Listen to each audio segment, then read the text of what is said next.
Welcome to Save U.S. Taxes Legally. I want to teach this to as many U.S. investors, U.S. business owners, U.S. entrepreneurs, U.S. 1099 income earners, how they can save taxes legally. Let's start off with three simple questions. You're going to put yes or no into the chat. First question, do you want to leave a legacy year after year for future generations? Go ahead and put yes or no into the chat. Number two, do you want all lawsuits to become frivolous and go away? Again, simple question, put yes or no into the chat. Number three, do you want all your information to be kept completely private? Again, in chat, put yes or no. I believe that every U.S. business owner, U.S. entrepreneur, U.S. franchisee owner, and U.S. 1099 income owner, and U.S. investor needs to know this information. Maybe they don't need it now, but in the future. This is not taught in schools. I believe since I found the secret of the rich, it's my honor and my pleasure to teach others how they too can save taxes. I believe that the playing field must be leveled for everyone. The Amazons of the world get free land. My brother lost his brewery because the rents went too high. Welcome to Save U.S. Taxes. My name is Sally Gimmon. I'm the owner of www.thetrustisyou.com in a free class on the Great Discovery. Go to my first name and my last name together, where you'll get 3 articles from Forbes magazine I did not write, 2 pages of case law that you can research this to your heart's content, and examples of clients saving thousands and thousands of dollars. So the website, www.thetrustisyou.com, you're going to save taxes, you're going to leave a legacy. Oh, I can't stop you from being sued, but all lawsuits become frivolous and go away, and complete privacy. Do you realize 40% of all LLCs, S Corps, and C Corps get sued every year? Anyone can go online to the Secretary of State or the Corporation Commission. Now, I know what you're thinking. This sounds too good to be true. How come my CPA or my financial advisor has not told me about this? That's a great question. Let me answer it for you. Currently, in the United States, there are 1 million active attorneys. Only 4% are trust attorneys. I work for a private law firm that was founded by a Harvard law professor 77 years ago. Now his grandson and great-grandson run the law firm, and his great-great-grandson just passed the bar. In the law firm, there are 5 trust attorneys that work on behalf of all the clients. We have over 700,000 clients in 77 years. Not a single trust has ever been audited. So let's get into this. Oops, go down, next page.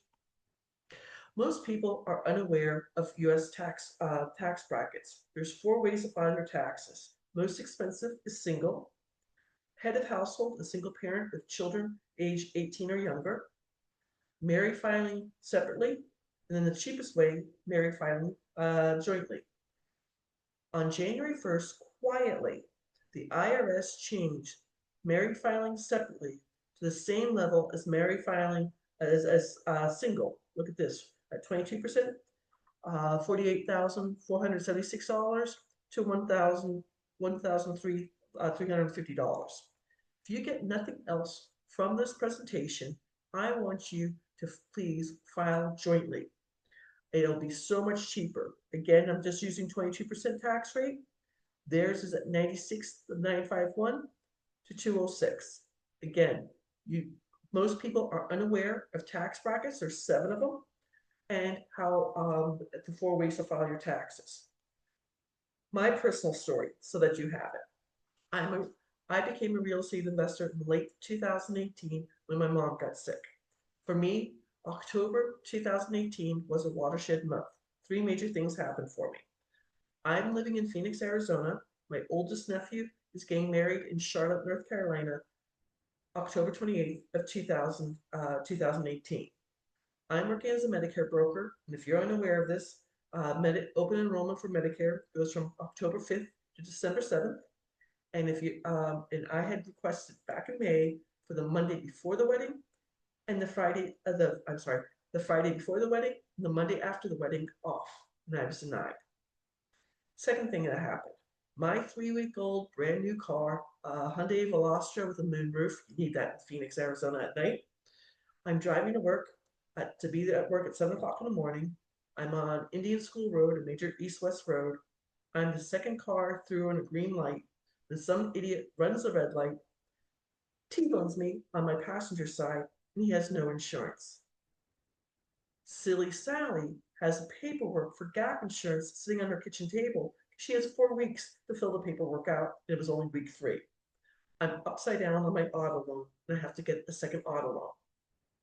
The third thing that happened, my parents who lived in Goodyear, Arizona, drove from, which is 20 miles west of Phoenix, drove from Goodyear to Charlotte for the wedding. I was supposed to be gone for 2 weeks. My dad calls me Thursday before the wedding to say, my mom's in the emergency room. They're not sure what's wrong. Come like I normally was planning to. He'll meet me at the airport Saturday morning. I work till 8 o'clock Friday before the wedding, drive myself to Sky Harbor Airport, fly, do a red eye from Phoenix to Charlotte. Both my nephews met me, and my dad met me at the airport. Family tradition, we go out to IHOP for breakfast. Gregory, the groom, and his younger brother left to go get ready. My dad takes me to the hospital to see my mom. I walk in on the priest giving my mom last rites. I was shocked. I was not ready for that. And then I go to a wedding at 3 o'clock in the afternoon to a party afterwards. Had a great time. I had relatives in from Singapore, from Poland, from Ireland, from England. Next day, my sister-in-law puts on a beautiful brunch for all our guests. And my dad says, let's go to the hospital. And then I had to catch a flight at 2 o'clock in the afternoon to fly back to Phoenix because I had to be at work at 6 o'clock on Monday morning. My dad, it ended up that my mom had septic of the blood. She was on a ventilator for 13 months, in a hospital for 15 months. My dad stayed with her, even though he had planned to only be gone for 2 weeks. I was going out to their house once a week to do the mail. And the first week of December, there was a letter that was 17 pages thick. It was my mom's Medicare statement for being on to going to the emergency room and 1 month on the ventilator. It was $72,000. Everything was being taken care of for my mom. My dad was a retired military officer. He had TRICARE for life. I'm standing in their kitchen. I have a mortgage. I have 2 car loans and only 1 car. I have student loans because I went to graduate school. I have a $10,000 deductible on my health insurance. Thank God I was not injured at the car accident. No ambulance was called. And I have credit card debt. And I hate my job. Right then and there, I called my friend Glenn, who invited me to a real estate meeting back in August of 2018. Glenn answers, and I said, Glenn, I need to change my life. He's like, Sally, next Saturday, we're having a Christmas potluck dinner. Get a $5 gift and come meet my fellow real estate investors. Okay. I don't know anybody at the party other than Glenn and Rhonda, and they're going to be late because they have a Christmas pageant to go to. I put on my big girl pants and I go to the party. Best decision of my life. I actually met my third cousin. His grandfather and my grandmother were first cousins. I knew he was in the United States. I didn't know he was in Phoenix, and I didn't know he was doing so well. And I met my mentor, Jay Tannenbaum. In 2019, with Jay's help, I wholesaled 7 bank-owned properties nationwide, paid off all my debt, and quit my job. Woohoo! I'm a rock star in my real estate group. Then COVID struck. Let's call it March 17th, 2020. My mom's from Ireland, so I used St. Patrick's Day.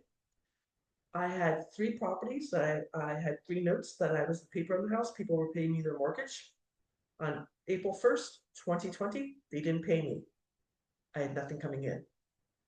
On April 4th, 2020, my CPA calls me to say, congratulations, Sally. You made so much money in 2019. Your tax bracket went from 22% to 24%, and you now owe the federal government $94,000 in short-term capital gains. I had $50,000 saved. Made an appointment with him, set up a payment plan to get on it, and came home, cried for 20 minutes in the parking garage, came home, and my great aunt Kitty in Ireland always said sleep on it. One of the best books you can read is The Power of Your Subconscious Mind by Joseph Murphy. I slept on it. Next morning, I wake up at 5 o'clock in the morning, and I'm like, I read an article about the Rockefellers Spendthrift Trust. It took me 5 months to research it. I contacted the law firm I now work on behalf of. They said, we don't do this.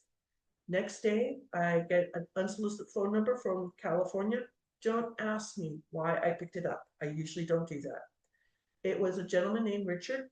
He's a representative of the law firm, and we talked about getting both the business and beneficial trust. That same month, September of 2020, I started teaching in my mastermind in my real estate group for 18 months, teaching other investors how to save money. And unfortunately, 17 months in, I had called Richard and spoke to him on a Thursday. He was supposed to send me something by email. He didn't send it to me. I called him back on a Tuesday afterwards, and a woman picked up to say Richard died Saturday in the hospital of appendicitis. I thought everything was going to go away. 2 days later, the law firm I work on behalf of, the grandson and great-grandson of Paul Benson, they have the copyright on the Benson Financial Trust, called me and said, Sally, you've sold 14 trusts through Richard. We would like you to become a direct affiliate of ours. Made my day. So let's get into this. This comes, oops, page down. When you research the IRS Tax Code 643B, I want you to do this. You're going to find an opinion letter dated August 9th of 2023. But it's a document from the IRS where they specifically say they do not like IRS Tax Code 643B. They do not like the irrevocable, complex, discretionary, non-grantor spendthrift trust. It's their opinion. I hate lima beans. That's my opinion. But let's go over this. Irrevocable means it goes from generation to generation. The Rockefeller Spendthrift Trust, it's called The Office, is 7 generations old and has 400 people under the same EIN or employee identification number. Each separate family files a separate 1041 tax return. Complex. This trust can hold money from day to day, week to week, year to year, decade to decade, century to century. 97% of the trusts sold in the United States are what my mom and dad had and what Susie Orman talks about on PBS television, the family trust or the living trust. There's nothing wrong with the family trust. It avoids probate and you don't have to pay for things, but this is not your mom and dad's trust. This is what the Rockefellers, the DuPonts, the Carnegies, the Kennedys, and our current president have. Oh, I forgot to tell you about the history. Let me give you the history about this. The Spendthrift Trust came around about 1543 when King Henry VIII, that famous king who chopped off his wives' heads, started the Church of England. Murder a few wives, start a church. Hey, why not? He went to go tax the lords and ladies of England, and they went back to the 13th century to the Magna Carta and said, oh, no, King Henry VIII, you can't do this. It's contract law that came from England to the colonies while we're still part of England. Again, Paul Benson's grandson and great-grandson, who run the law firm, inherited a trust that turned 350 years old in 2023, before we were a country. Our current tax structure that we are under went into effect February of 1913, and the super rich families of that time, the Rockefellers, the DuPonts, the Carnegies, and the Kennedys, made sure they could save taxes. It was only supposed to be around for a few years, but we got involved into World War I. So it's grown and grown and grown and grown since then. Again, Paul Benson, who was a Harvard law professor, knew what he was doing when he wrote 5 specific trusts. So again, with the complex trust, this trust can hold money day after day, week after week, month after month, year after year, decade after decade, century after century. Discretionary. Whoever is the trustee or trustees can make the rules for all the beneficiaries. Personally, I have 7 nieces and nephews. If I decide one nephew gets 90% of all my real estate and the others only get 2%, oh well. There's no infighting, there's no contesting the wealth. One of my clients in Los Angeles, a husband and wife who have 4 apartment buildings, has a daughter with a problem. They are allowing her to live rent-free in one of their apartments if she will pass 4 random drug tests per month. The daughter actually took her parents to federal court to say this was unconstitutional. The judge read the trust and he told her she had 2 options. Option A, pass the 4 drug tests, random drug tests. Option B, move out and start paying her own rent. I don't want to be invited to their Thanksgiving dinner. Non-Grantor. This makes the trust 100% private. It is not a speed bump. When you start the Spendthrift Trust, you will have someone who will never be a beneficiary and who will never be a trustee set up to be the grantor or the settler of the trust. They'll sign up saying, I approve this trust, and they'll sign paperwork to walk away from it. You will need their social security number. If you don't have anyone to do this for you, I've done this for some of my clients. We're used to doing that. But again, this makes the trust completely private. The law firm's based in Texas, and the grantor or the settler is the only person who started the trust when someone researches the trust, and they won't know what is going on. And then the spendthrift. This has been in front of the United States Supreme Court on 2 separate occasions, and both times it's won. When you go out to my free class on the Great Discovery, you'll get 2 pages of case law so you can research this to your heart's content. So let's get into this. The business trust. We're only going to talk. Paul Benson wrote 5 very specific trusts to save specific taxes. The business trust is for U.S. business owners, franchisee owners, 1099 income earners. If you're making at least $100,000 gross per year, you will save 90% in federal income taxes and no longer pay state income taxes. The beneficial trust is for all investors. They will no longer pay taxes on any profits. We'll get to that in a second. Third trust they did, the charitable trust. I have several clients who have saved so much in taxes, have set up charities because they want to give back to the community. One of my clients down in Texas was told 3 years in a row by his CPA to stop doing what's called the BRRRR strategy, B-R-R-R-R, because his taxes were going so high. He was referred to me by a friend of mine, and we were able to save him $185,000 a year in interest income taxes. His wife was a Vietnamese boat person. She came to this country with nothing but the clothes on her back, and they have started a charity to help other people like that. So the charitable trust. Then there's a mineral rights trust. If you have coal rights, shale rights, or oil rights, I've only sold one of those. One of my clients who had beneficial trust inherited his granddad's horse farm in Oklahoma, and on the horse farm there are 6 oil wells. The money he makes from the 6 oil wells has to go through the mineral rights trust. And then the final trust is the senior trust for someone who's over 65 and incapacitated. I don't like that trust because the senior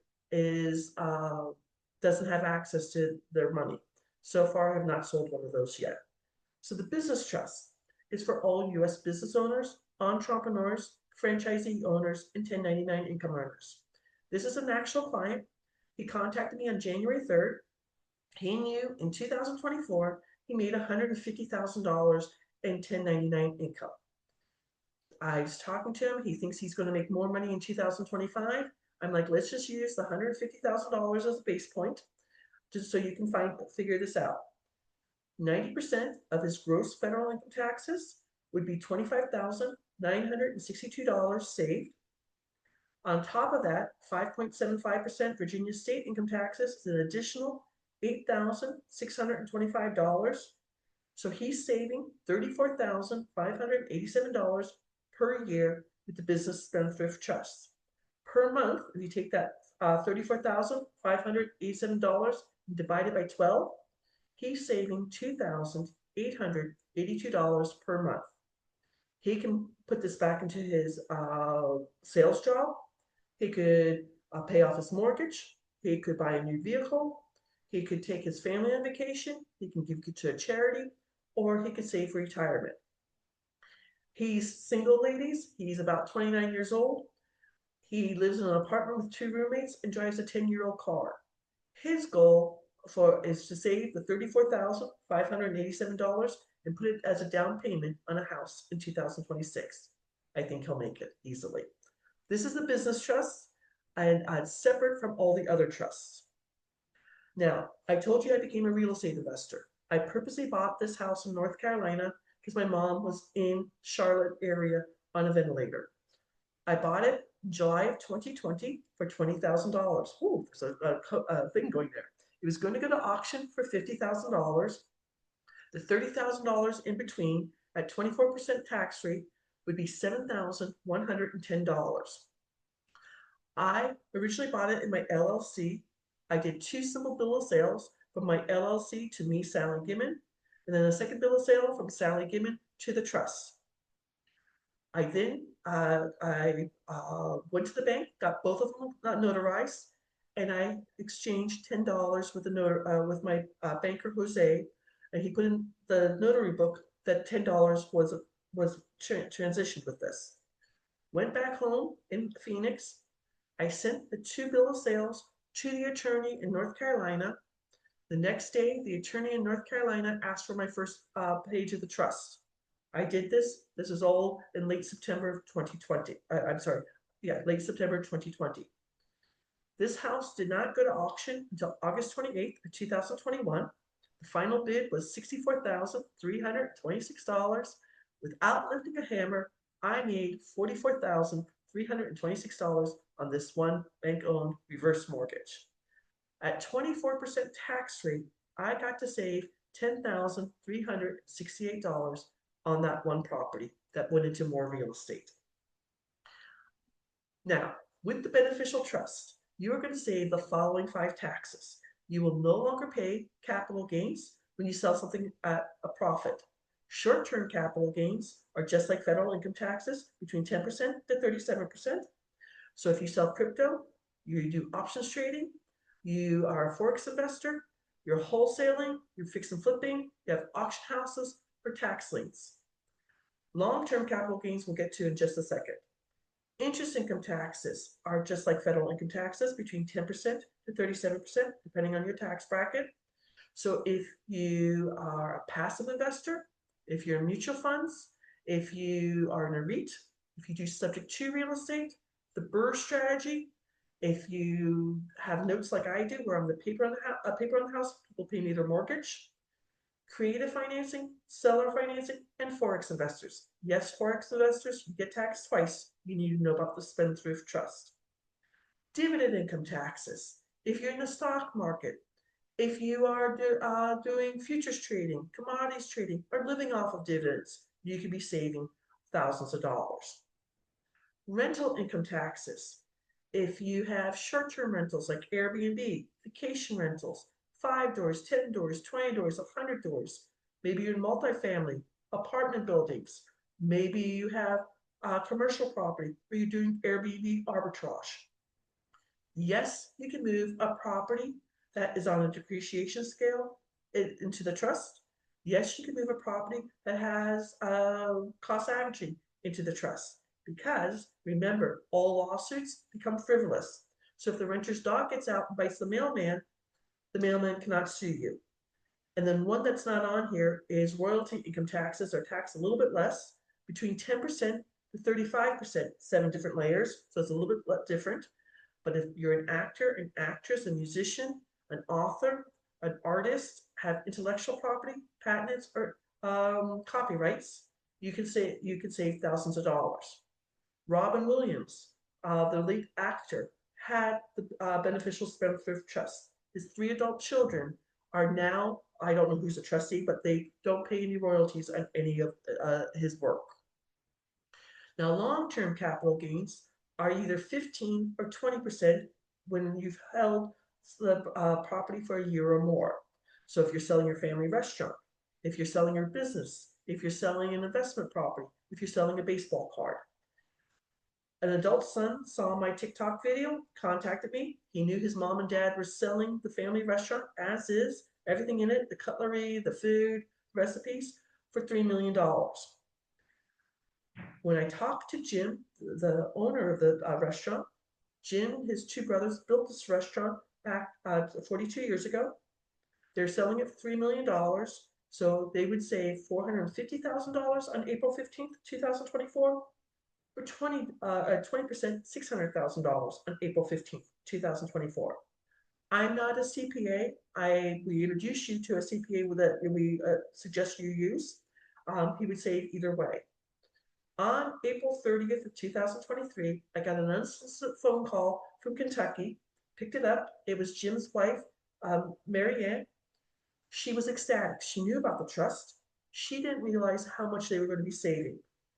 She laughed that she was going to do my lottery dream home, and were trying to find a 2-bedroom, 2-bath condo within 5 miles of their daughter down in Florida. I wish them well on that. Now, one other thing the trust saves you on, I've run into this a few times in the last few weeks, is IRMA.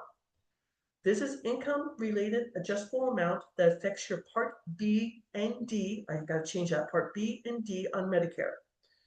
IRMA, every October, the IRS goes 2 years back. So this October, they're going back to 1040 tax returns of 2023. They're adding everything together. What you're getting from Social Security, what you're getting from pensions, if you're making any money, 401k or SIP withdrawals, it maybe have capital gains, maybe have interest income taxes, dividend income taxes, rental income taxes. It's all lumped together, and there's a difference between single and filing married. Let me show you on this. So if you are file single or filing married, how much your Part B and Part D will go up. I just talked to a potential client.